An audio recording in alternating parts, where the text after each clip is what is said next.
Today's video is regarding Canon PIXMA MG2522 all-in-one printer. I'm going to show you how to add your printer in the MacBook. So it's very easy to add the printer and then start using it for printing and scanning.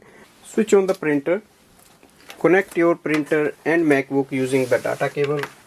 So one end goes to the printer and other end goes to the MacBook.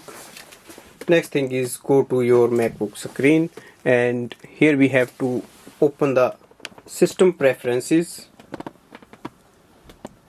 In the system preferences we can see there is a printer and scanner option, so we have to click on that, and on the next screen we have to add the printer.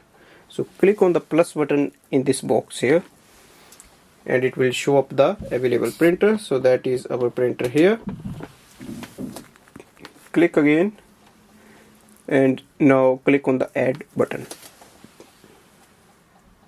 So here we can see our printer is added.